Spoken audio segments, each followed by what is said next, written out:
Okay, we're going to start with the table. Um, Basically, and I kept the tables very simple, but using a table will allow you to look at a large volume of data and be able to either sort or filter that information very quickly. So what I have on display now is just raw data, and you could export information out of SAP or any accounting system if it allows for downloading directly into Excel. I created this table, this data myself, and yes, you can go ahead and open this file. It's the example table Excel file. That's the title of the file. So you can follow along with me. So that file, the one you guys downloaded, is called Table Spreadsheet. It's called Table Spreadsheet. And for those of you online, this one is called Table Spreadsheet. So there are two of them for Melinda, but this one is called Table. There's another one I want to say is called Pivot Table, but she's working in the one that's just called Table right now. So if you want to work along, or if you just want to look, make sure you open the one that's just called Table. Okay. So once everybody has this file open, you'll notice that there's two worksheets. There's one that just says raw data, and that's the one that we're starting from. And I took that raw data and I created a table.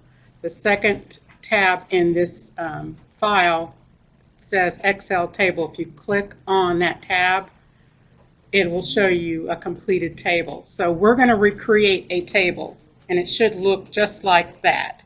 So we're going to go back to the spreadsheet, click on the tab that says raw data, and the way you create a table, it's very simple.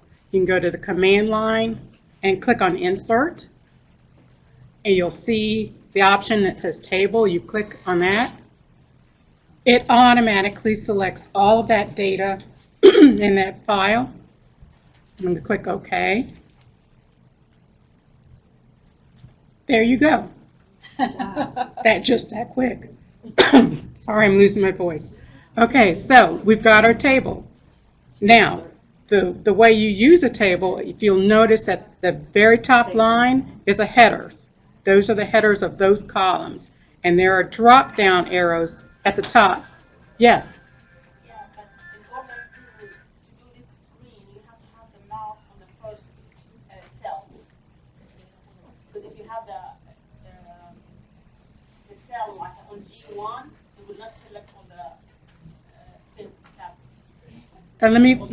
Let me back up. If you were in that initial, and you can do undo. That's the wonderful thing about Excel. So I'll just click undo. Okay. Have the mouse on G1. If you make sure that you have the mouse, the cursor should be in A1. A1. That's where it should have been when you open the file. And you click insert, you click table, you click OK. There, you've got a table. And the way that the header file, the heading at each column has a drop down, so you can filter data by selecting any of those columns. So let's say that we want to filter the data by looking at state. We want to look at everybody in the state of Florida that's in our table. So we click on that drop down, it opens up, it lists everything that's in that table. We could have 500 lines in this table, but if there were only that many states, it would just show that many states in the list. We click on select all, that unselects everything. Did everybody catch that? Yes. Okay, so now let's say we just want to look at Florida.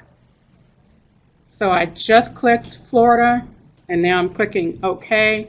It's automatically filtered the data so that I'm only looking at the information for Florida. If I want to go back, you'll notice that under that state column heading, there's a little upside down funnel look, that means that column is filtered. If we want to clear that filter, we just go back to that drop down and click on that, and then we click on clear filter from state, and it restores everything. So you'll notice there are no funnels anymore, and all of our data is displayed. So you can filter individual columns, you can filter any combination. It just depends on what your data need is. But that's a really quick thing in terms of tables. I'll kind of ad lib here. What if I wanted to add something to this data? Let's say that I wanted to add a date field. All I have to do is I can either insert it inside, in between one of these columns, or I can just go to the very next cell after the table, and I can type the word date. It automatically captures that next column into the table. And so if I'm putting date information, let's say I'm going to put, May 1st, 2017 on this one, March 1st, 2017, I can go in and I can add individual dates. If I wanted to, instead of adding individual dates like that, if I just wanted to add fiscal year information, if I want to say this is if I want to say that this is the 2013-14 fiscal year, and I want to make this 2014-15 fiscal year, I can do that. And then if I needed to filter information by date, then I could go, but that's the nice thing about setting up tables. It'll allow you to easily insert additional information. I'm going to do one other thing. I'm going to add another column, and I'm going to insert a formula. And I'm just going to call it amount, just to have a heading name, but let's say that I want to do well, let me back up. Rather than doing this formula, I'm going to go back to the date in the previous column. If I want to have a sequence of dates carry through, like I want it to progress 13, 14, 14, 15, 15, 16, something like that, I can go into the table. It'll populate it. So that works if you're going to put a formula in there, or if you want to just copy down. If I wanted to copy down just the 14-15 fiscal year all the way down, I could have just highlighted that one cell and double-clicked, and it would have made all the rest of the rows in that column 14-15. So that's another really quick feature about tables. How did you do that formula? Well, this actually wasn't even a formula. All I did, and I'll do my favorite undo. I highlighted the first two cells in that column. The G2 and G3, I've got it highlighted. And there's a little cross, like a plus sign, that pops up when you put it right there at the corner. And I double click, and it populated it down. If I had done that, if I had just had the 14-15 highlighted and did the same thing with that plus sign right there at the bottom right corner, if I double click that, it'll do it. So it'll allow you to do that in the table feature. So that's, there's a lot that you can do with tables, and it's perfect for when you're looking at large volumes of information. Now, I'm going to switch gears. If nobody has any more questions about tables, I'm going to go and open up the file that's called Pivot Tables. So there should be a file that you should be able to open up, and it has the word pivot table in it. I have two spreadsheets in there. One's called raw data, one's called pivot table. So I went ahead and created a pivot table using this raw data. So with the raw data, all I have to do to create a pivot table, I can click Insert, and I can click Pivot Table. It's selecting, you notice, automatically all the information in this spreadsheet when I do that. And then I'm going to click OK because I'm creating this in a new worksheet. It's not going to override this worksheet. It's going to create it in its own separate worksheet within this file. There. Now, you've got a blank template here. This might be a little intimidating, seeing this blank template. That's why I went ahead and created, an example pivot table to show the after you set it up. But basically, this pivot table was recreated with that same data. So you can set it up to pick fields, and that's basically information that's from the different columns in your original data worksheet. And you can summarize the information different ways. So we're going to walk through that process with our pivot table. So I'm going to go back to the one I just created, that blank template. Have I lost everybody just from doing okay, I don't want to go too fast. Okay, so what do we want to look at in terms of summarizing information? Well, we know that our raw data contained names, addresses, zip codes, but we also had amount information and fiscal year information. So we may want to summarize this information. If you look at the one that I already created, if the right side of that screen has a field list, and if you'll notice looking at the right side of that screen, I set up a filter at the very top of that spreadsheet for state. So I'm going to replicate everything that I'm doing in our blank template. So I'm going to go back to our blank template and select state, and I'm going to put it in that top, in that left corner that says filters, in that field list that's on the right side of the screen. So I'm going to walk you through that. So we're going to go over here to our field list, and we're going to choose state.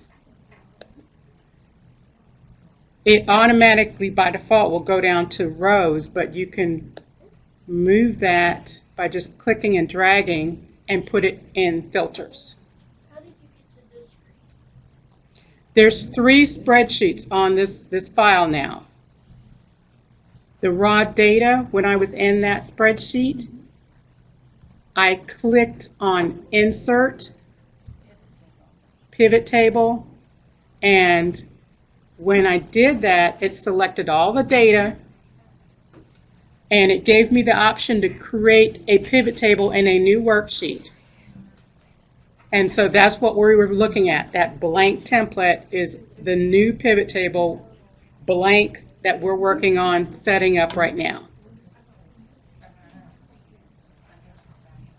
So I'm going to just cancel that, and I'm going to go back to the pivot table that we're in the process of creating. Now, in the one that I've created prior to this class, you'll notice that below the filters section on the field list, there's rows, and I set it up for last name, then first name. So we're going to look at our blank template that we're in the process of creating. We're going to select last name. Just click on that box in there, and it'll automatically populate to rows. We're going to select first name because we want to have our table show things by last name first and then first name. So that's what we've done. And as I mentioned before, when you're creating this pivot table, by default, when you select from that field list, it'll put those things into the row portion. So that's where we are now. Is everybody there? Has everybody got last name and first name in the rows box? Okay. Now, we're going to go ahead and put amount in the values box. We're just going to, and we'll clean up the pivot table and make it pretty after we get all the fields in. But for right now, we're going to go ahead and click on amount. And because it's an amount field, it automatically went to the values box. Okay?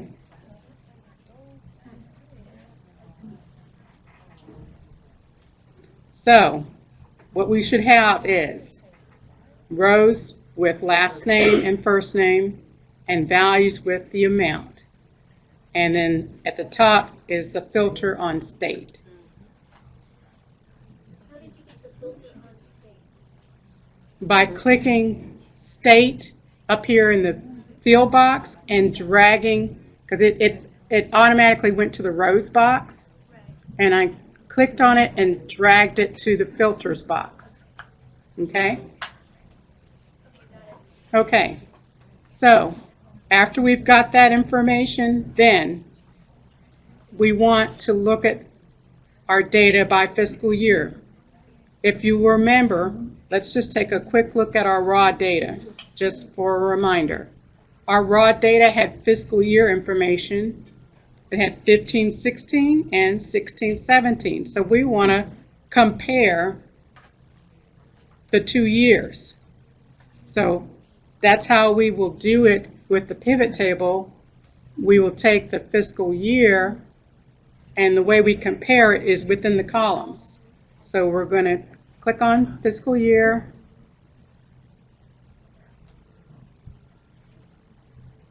I'm going to click it because it defaulted to the rows. I'm going to click and drag to columns.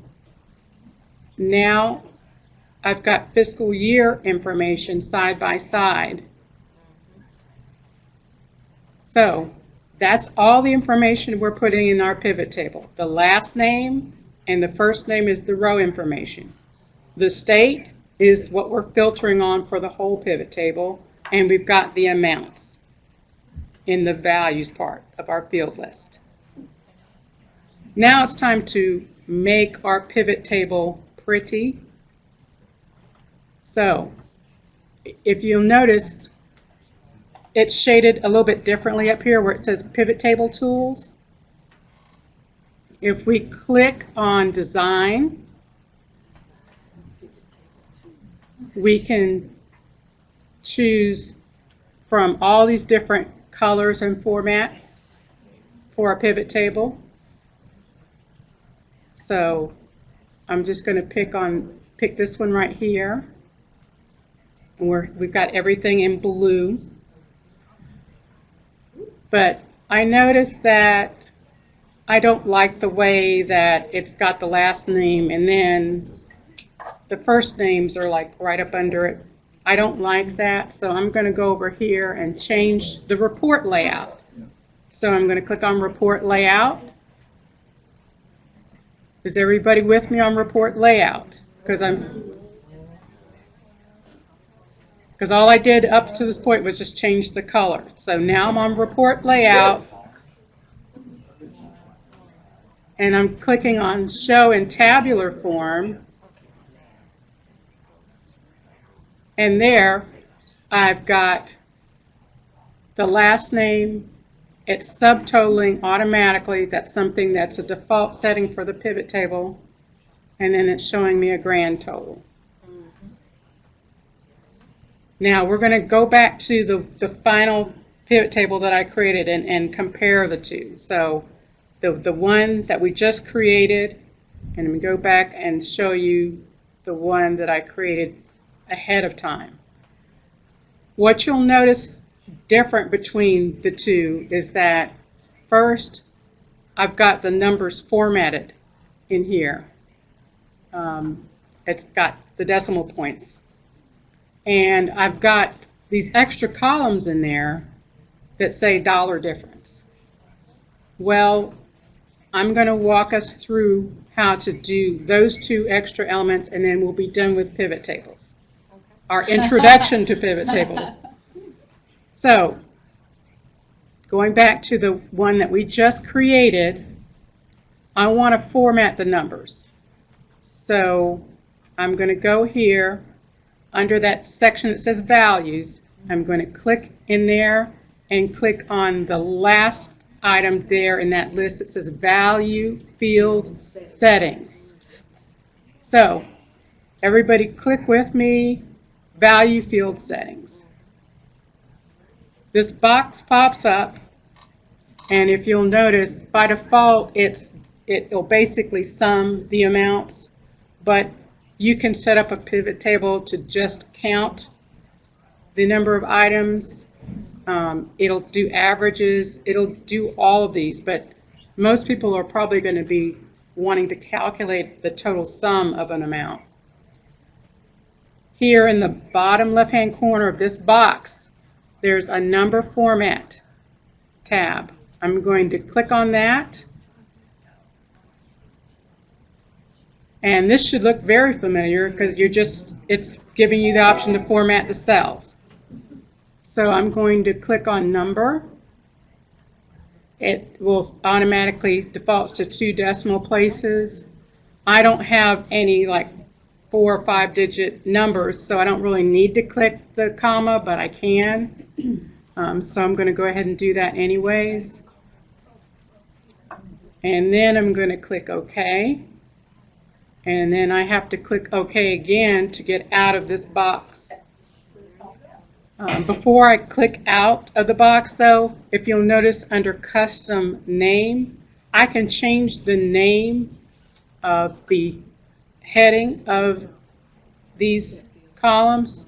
Right now it's defaulting to sum of amount, but I can change it to say, you know, anything except for just saying amount because that's the default name of the field. But I can change that name to anything. But I'm going to go ahead and click OK. And you'll see that our amounts are formatted. With the pivot table, it defaults to coming up with a grand total. If I don't want grand totals, I can click off for rows and columns. It'll take away the grand totals. If I just want it off for rows or columns, I can click one of those options. I'm just going to click it there. It takes it off at the bottom, but if I want it to be removed,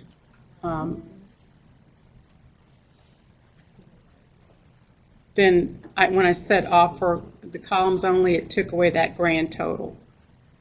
The last thing that I'm going to show you on pivot tables is how did we calculate, if you look at the one that I originally created, how did I calculate that difference? Well, yes, it is a formula, but this is how it's done. You click on amount and drag it into the values field. And you're going to be like, but I already have the amounts in there. So why would I do that again? Well, this will give you an opportunity to calculate the difference. So I clicked on the tab that says Show Values As. If you click on the drop down here and scroll down, you'll see an option that says Difference From. I click on that. Now, what am I calculating the difference from? Well, I've got 2 different fiscal years of data, so I want to calculate the difference from the fiscal years. So I'm going to click on fiscal year. It defaults to the 2015-16 in terms of the calculation. I'm going to click OK. But before I click OK, I just want everybody to see what I just did. Is that I went back to that second amount that I copied down into that values part of the field list. And instead of clicking on the summarize values by, I clicked on show values as. I did the drop down, selected difference from. I scrolled down to the fiscal year because I want to do the year-to-year comparison, and I'm going to click OK. And there it is. That's the difference. Now, because this is a separate field item, I have to format that column as well. And I want to click on value field settings. I'm going to go ahead and call this dollar difference. Oops. And that distinguishes it, for my purposes, from the other amount field that I've already got in there. And I want to go to number format, just so that I can make it look the same as the other amounts that are already there. And I'm going to click OK. And I have to click OK one more time. There. You've created your pivot table.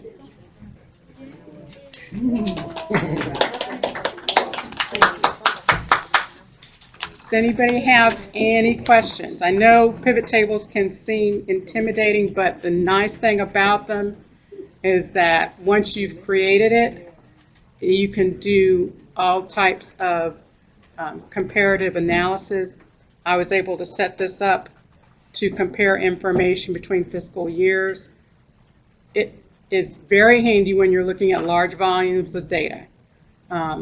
And you can also, if you notice, there are filters within the pivot table. So you can click and you can filter just like you do in a regular table. You can filter information by clicking on select all to deselect it and clicking on which items you want to filter on. Having the filter at the top of this pivot table by state will allow you to just click one, but there's also an option to select more than one state at a time. But for purposes of our pivot table, I'm going to click Florida and I'm going to click OK. It's showing these two individuals in Florida and the amounts that are associated with whatever activity that you're looking at, and the comparison just for that segment of your overall population.